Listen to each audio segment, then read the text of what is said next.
La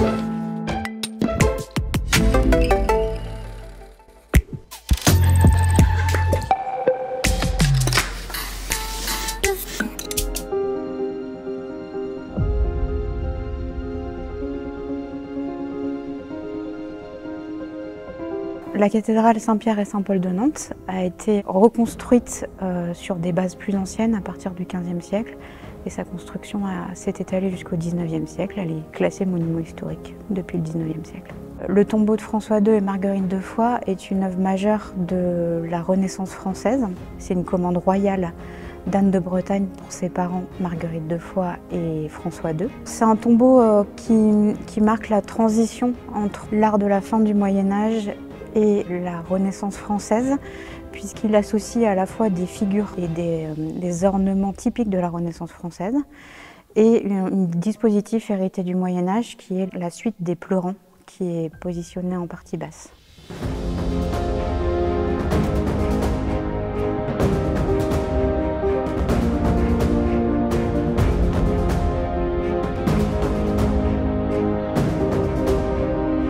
Le tombeau, son problème numéro un, pratiquement son seul problème, même on peut le dire, c'est les sels solubles qui le rongent.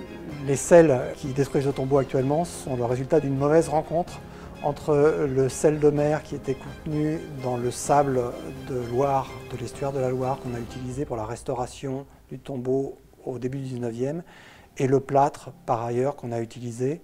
Et le mariage du sel de mer et du plâtre forme un sel qui est particulièrement dangereux pour les pierres.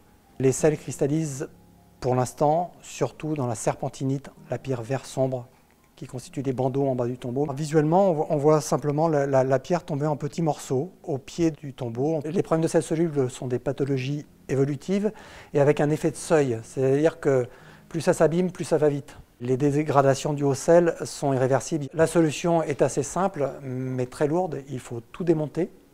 Il faut retirer le massif de maçonnerie qui contient du sel de mer à l'intérieur du tombeau.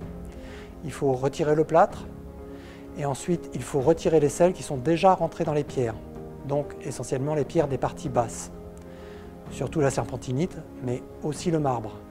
C'est aussi un moment assez exceptionnel parce que c'est la première fois qu'on verra l'intérieur du tombeau depuis son remontage dans la cathédrale en 1817. Donc on peut supposer l'intérieur du tombeau, mais on ne le connaît pas précisément. Donc ça sera à la fois quelque chose de très délicat et un moment aussi de connaissance très important pour cette œuvre.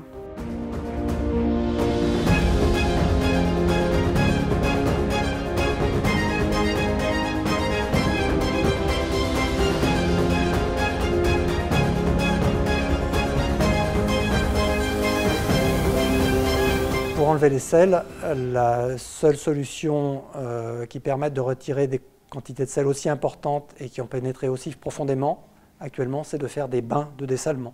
On met les blocs sculptés dans un bain qu'on remplit très lentement d'eau pour le premier bain. On va tout simplement laisser la diffusion faire son travail. On suit le passage des sels dans l'eau du bain en mesurant la conductivité électrique du bain. Vu la taille des blocs, on peut dire à la louche que ça va durer 3 ans. Les traitements de conservation sont des traitements dans lesquels on ne voit pas la différence entre le avant et le après. Quand on voit les sels qui ont cristallisé à la fin de l'évaporation du bain de dessalement, là on comprend vraiment ce qu'on a fait.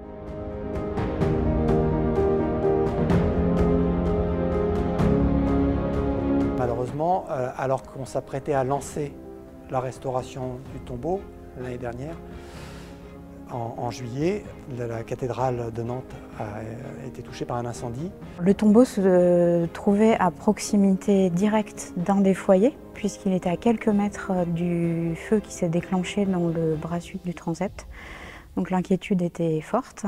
Malgré cette proximité vraiment importante avec le feu, il n'y a pas de dégâts constatés liés directement à l'incendie, si ce n'est la présence des particules de plomb et de cendres qui se sont répandues dans la cathédrale. Nous avons encoffré le tombeau car nous n'étions pas sûrs de l'état de stabilisation des voûtes. Pour éviter une chute de pierre sur les sculptures, nous avons positionné cet échafaudage. Hélas, l'incendie a reporté ces travaux, puisqu'ils étaient sur le point d'être lancés à l'automne 2020. Donc, du fait des conséquences et des urgences à prendre en compte à cause de l'incendie, les travaux ont été reportés. Mais ils sont programmés pour, a priori, l'année 2022.